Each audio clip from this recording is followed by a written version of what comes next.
May the words of my mouth and meditations of my heart be always acceptable in your sight, O Lord, our strength and our Redeemer. I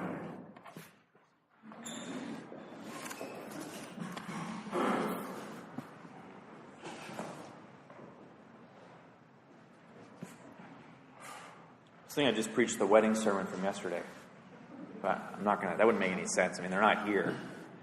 It's really weird. So, Martha and Mary. Sometimes when I'm not quite sure how to approach the gospel, and it was the case today, I like to go to the Greek text and look at that. Of course, I have all these cool electronics that make me seem much cleverer than I am.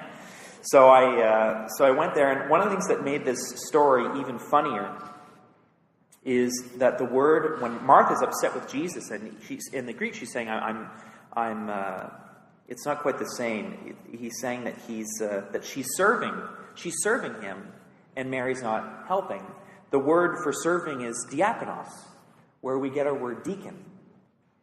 So it's sort of wonderful as she's saying to Jesus, essentially to God, I'm busy serving you, God, and Mary's just doing what you're telling her to do. And I thought, how funny is that?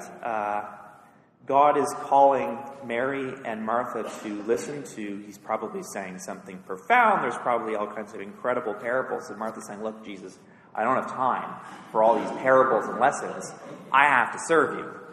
This is my calling here that I'm trying to accomplish. Just leave me alone, God. And I kind of felt bad for Martha, because I thought, how many times, as a priest especially, and do we as Christians get so caught up and busy serving God that we stop listening to God? It's really a constant peril of my profession, along with all the great Pharisees that have preceded me, is God, leave me alone. I'm really busy serving you right now. I'll get to you later. So I felt kind of bad for Martha. I'm like, well, it's tough.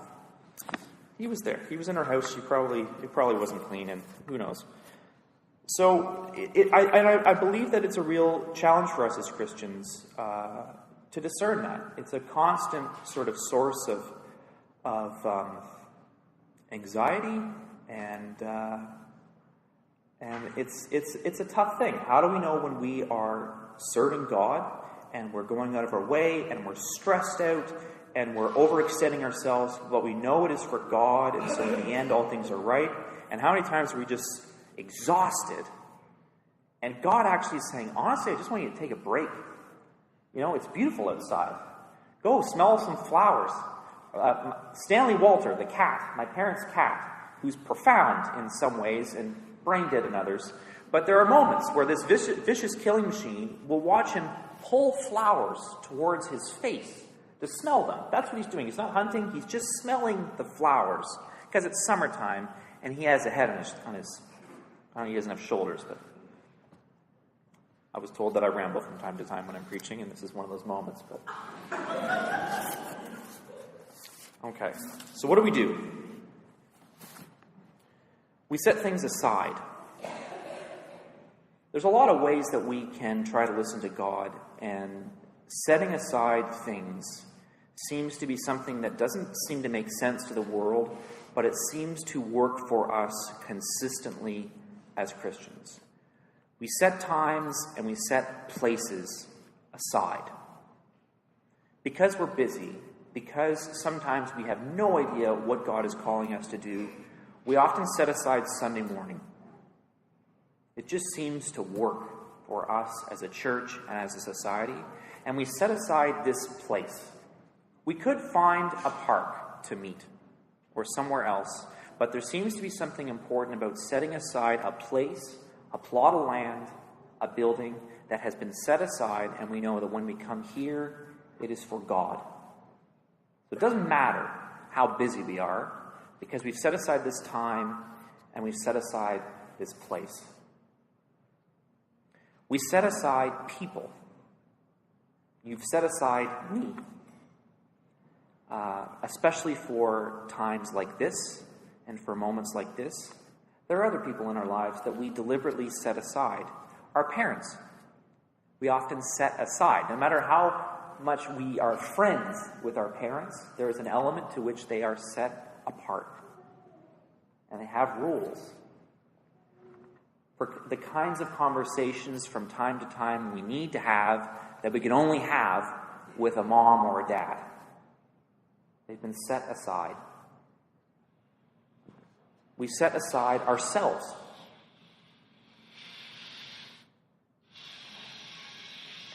Oh. Set aside our electronic devices. We set aside ourselves for retreat, ritual, liturgy. We all know those moments where we've reached some kind of an end, and we say, okay, I'm going to get up, and I'm going to go on retreat, either deliberately on a spiritual retreat, which is arguably the best kind. But nature has a way of setting us apart in a really wonderful way. We set aside moments. Last night was a moment that was set aside for a wedding, and it was amazing to see people coming from Panama, Italy, the West Coast, all these different places, and they had set aside that moment to come and return to Ottawa. Many people were from Ottawa and gone away. Other people had never been to Ottawa before, but that time and that place and that money was set aside for a holy moment. And it was a wonderful moment here yesterday. We've set aside words as holy and religious. We've set aside things as special. And we've set aside moments of intimacy that are private. Private among ourselves, with loved ones, with family. This is a great way that we found to, and that's probably the tragedy that happened to Martha, is she didn't realize that this was a moment that where everything was being set aside. It's not every day Jesus comes to your house. And it was a moment where they set everything aside to be with God. And she was missing it.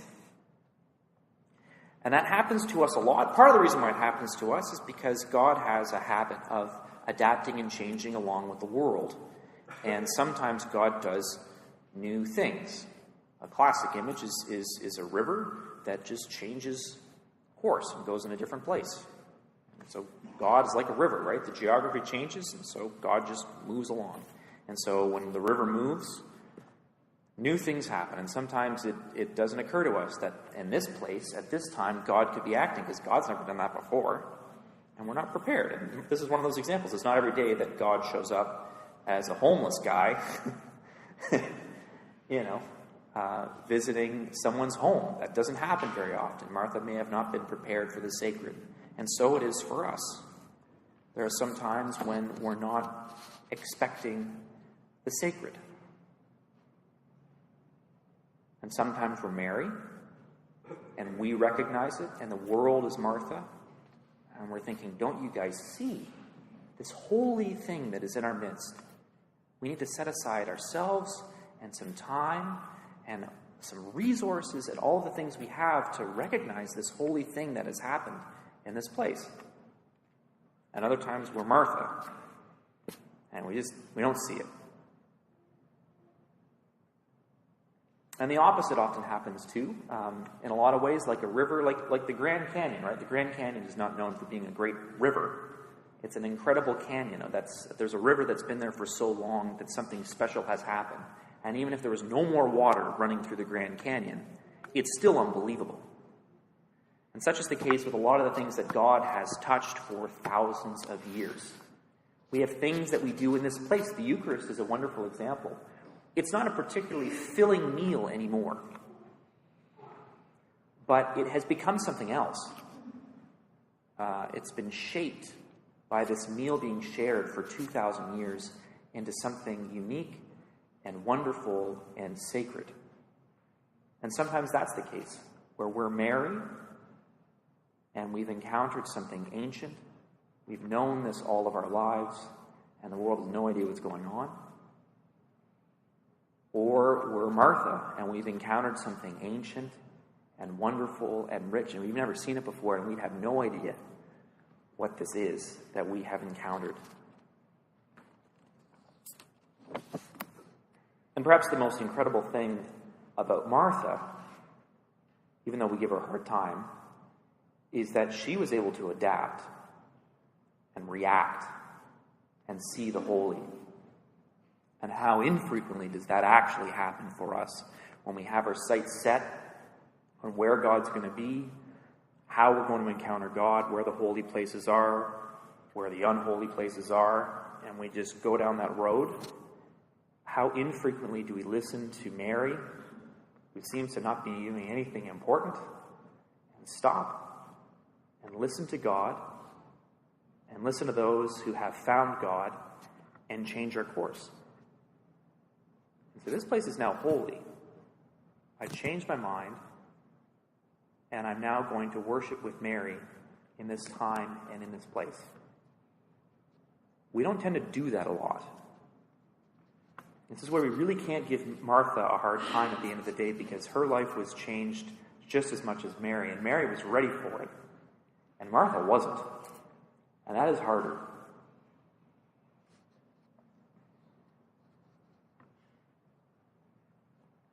So I encourage you this morning to remember to set things aside.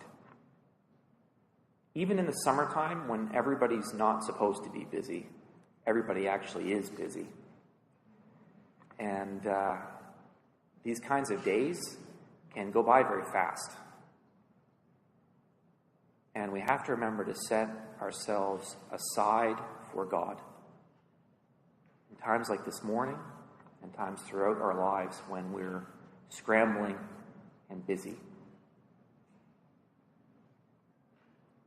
And to keep an eye out, like Martha, for those new ways that God is calling us to set ourselves aside, and those ancient ways that we might not recognize that are all around us.